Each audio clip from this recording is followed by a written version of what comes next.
इकडे एकनाथ शिंदे यांनी त्यांचे नगरसेवक हॉटेलमध्ये ठेवले आणि बरोबर 2 दिवसानंतर शिवसेना खुनाची धनुष्यबाण खुनाचा याची सुनावणी सुप्रीम कोर्टामध्ये सुरू झाली. म्हणजे उद्या त्याच्यावर सुप्रीम कोर्टामध्ये सुनावणी होणार आहे.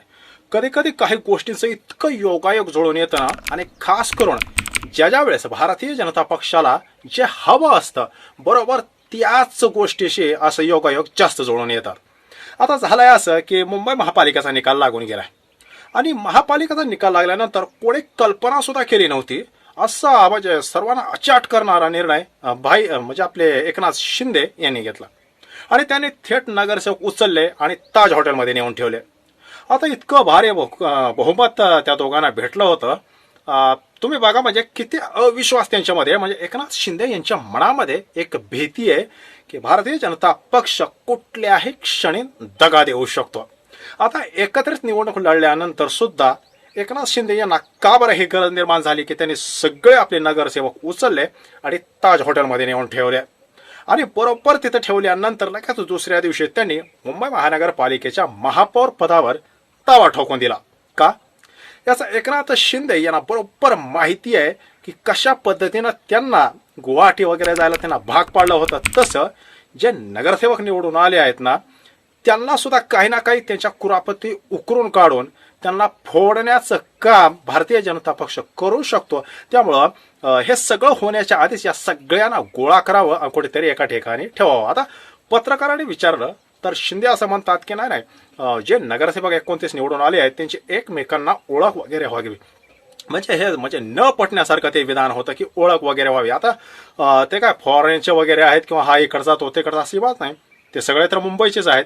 पण आता कुठेतरी काहीतरी कारण द्यावं म्हणून त्यांनी ते कारण दिलंय. पण आता एकनाथ शिंदे यांना बरोबर माहिती झालंय की भारतीय जनता पक्षाला फक्त 89 नगरसेवक त्यांच्याकडे आहेत.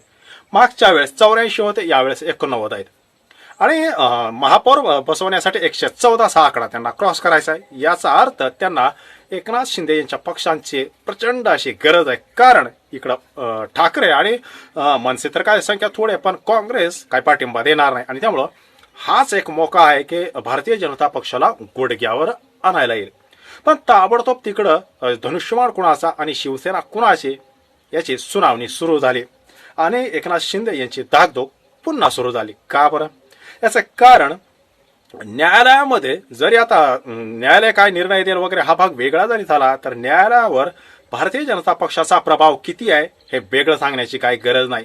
आणि त्यामुळं निवडणूक आयोग असेल किंवा न्यायालयामध्ये पेंडिंग होत चाललेली केस असेल हे जर बघितलं तर हा भारतीय जनता पक्षानं देवेंद्र फडणवीस यांनी एकनाथ शिंदे यांना दिलेला इशारा असू शकतो का की बघा तुम्ही आम्हाला डोळे दाखवू नका, तुम्ही आम्हाला ब्लॅकमेल करण्याच्या भानगडीत पडू नका, कारण तिकडं तुमच्या धनुष्यबाणाची सुनावणी आहे आणि तुम्ही फारच आमच्या वाकड्या जर जाण्याचा प्रयत्न जर का केला तर तुमचं धनुष्यबाण हे तुमच्या हातातून जाऊ शकतं.